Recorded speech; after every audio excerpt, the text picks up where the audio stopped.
안녕하세요. 별난주비입니다. 결혼은 이런 남자랑 해야지, 이런 여자랑 해야지. 간섭하는 말들 많이 들어보셨나요? 연애할 때는 문제가 없었는데 막상 결혼을 하려고 하니까 주변에서 왜 이렇게 간섭이 많은지 저 또한 그런 것들 때문에 속상하고 스트레스 받았었어요. 나 결혼하려고. 남편 직장은? 시댁은 어때? 집은 어떻게 하기로 했어? 돈과 관련된 이야기가 수두룩하죠. 직장은 대기업 혹은 공무원, 시댁은 건물 하나 있고 노후 준비 다 돼서 여유롭게 사시고, 집은 시댁에서 해주시고, 그냥 이거죠. 너 부잣집에 시집 가는 거니? 이 질문인 거죠.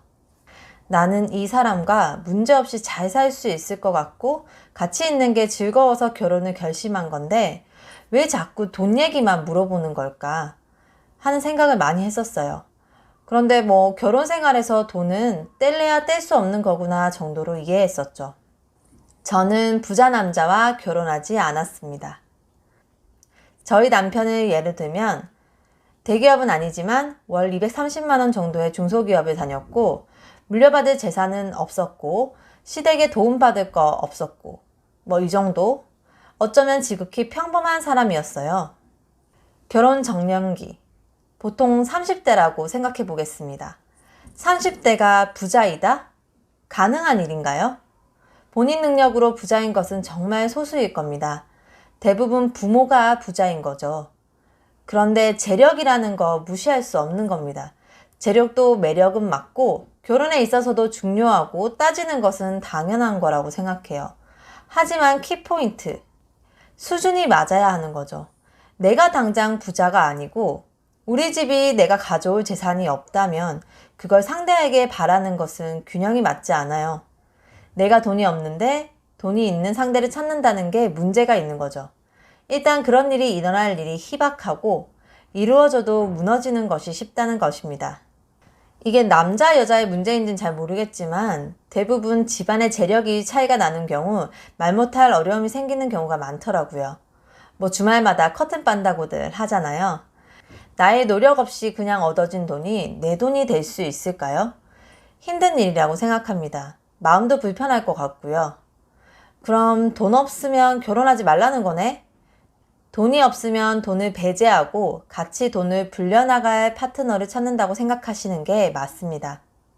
부자가 아니었던 저 또한 월 230만 원 정도 벌던 직장인이고 집에서 따로 물려받거나 지원받은 재산이 없었고 그런 평범한 제가 저랑 비슷한 조건의 남자를 선택한 것이었어요. 아니 그런 비슷한 조건이었기에 만날 수가 있었던 거겠죠. 내가 가지고 있는 것이면 그 조건을 요구하는 것은 정당하지만 나도 없는데 상대에게 요구하고 그 조건을 커트라인으로 삼지는 말았으면 하는 거죠. 이게 싫으신 분들은 부자 찾으세요. 나 좋다는 부자 없으면 그냥 혼자 사시는 것도 괜찮은 것 같아요.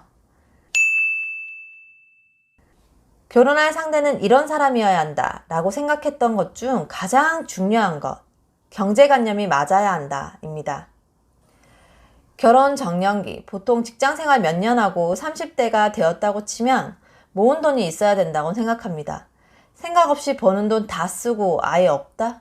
글쎄요, 저는 이러면 결혼 생각도 안 했을 겁니다. 결혼을 생각하면 안 되죠.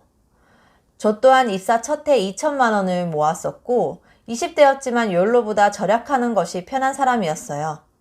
저희 남편의 경우 대기업도 아니고 그냥 평범하고 중소기업을 다녔었는데 물려받을 재산이 없고 시댁에 도움받을 거 없고 월 230만 원, 현재 자산은 열심히 성실히 그동안 모은 1억 정도의 현금. 제가 생각한 키포인트, 열심히 모은 1억입니다. 직장 생활의 기간이 저보다 5년 정도 빨랐기에 모은 돈이 컸지만 단순 계산을 해도 얼마나 열심히 모았을지 보이더라고요. 물론 오랜 연애로 그 과정을 지켜봐 왔었고요. 제가 결혼을 결심한 큰 이유 중 하나는 경제관념이 일치하다는 것입니다. 오래 연애를 해서 짠돌이 남자친구를 닮아간 것도 있었지만 둘 다 어릴 때부터 절약이 몸에 밴 부모님 밑에서 그게 당연한 거라고 배워왔었어요.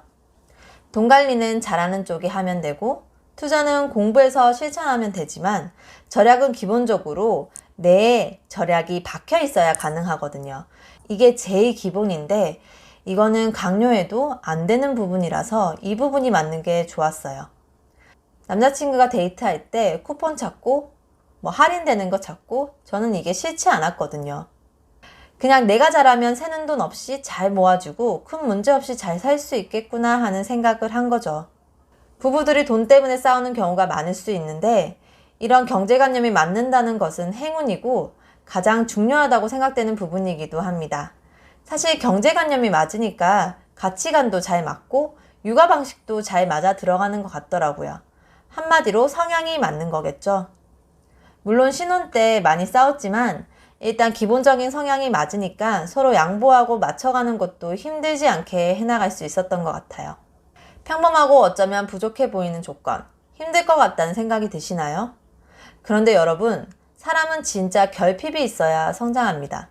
풍족한 상황에서는 노력할 이유가 없겠죠.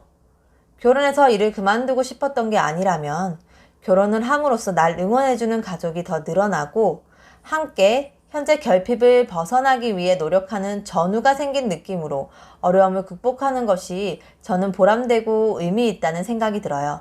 그리고 눈에 보이는 물리적인 조건은 본인이 노력하고 애쓴다면 바뀔 수 있는 부분입니다. 잘 나가는 대기업에서도 퇴사를 할 수 있는 것처럼 지금은 중소기업. 하지만 능력을 펼쳐서 인정받고 높은 급여로 옮길 수도 있고요. 그렇게 쌓인 커리어로 사업을 시작해 큰돈을 벌 수도 있는 거니까요. 돈 버는 방법은 다양합니다. 부자에 연연하지 않았으면 합니다. 부자는 만들어지는 겁니다. 뿅 하고 내 앞에 나타나는 게 아니에요. 그만큼 내가 노력해야지 그것이 나타나는 겁니다. 저는 지금 제 남편을 부자로 만들어 가고 있는 중입니다. 경제관념과 성향이 맞고 서로 대화가 잘 통해서 서로를 성장시키는 시너지를 낼 수 있는가를 먼저 고려하시길 바래요. 정신승리 개쩌네. 부자가 낫지. 네, 그렇죠. 내가 부자라면요. 아니면 나는 부자가 아니더라도 부자가 나를 평생 사랑하게 만들 치명적인 매력이 있다면요. 김미경 강사님이 그런 말씀 하셨죠. 작전주에 속지 말고 성장주에 투자하고 불공정 거래 하지 말아라. 부자가 아닌 저는 부자가 아닌 남자를 만났고요. 그런 남자가 대부분일 거고 그런 여자도 대부분일 겁니다. 일찍 결혼해서 둘이 성실하게 일구다 보니 남들보다 빨리 자리 잡았고요. 제가 이른 나이에 결혼할 당시 걱정스럽게 바라보던 친구들의 시선이 이제는 부러운 시선으로 바뀌고 먼저 경험한 제게 조언을 구하는 일도 많아졌습니다. 인생은 선택의 연속이죠. 인생은 길고요. 인생은 행복이 우선입니다. 그 속에서 가장 긴 시간을 함께할 배우자를 선택하는 데 있어서 뭐가 가장 중요하고 뭐를 가장 고려해야 될까요? 이 질문에 대해서 제 영상이 조금이나마 도움이 되었으면 합니다. 지금까지 시청해주셔서 감사합니다.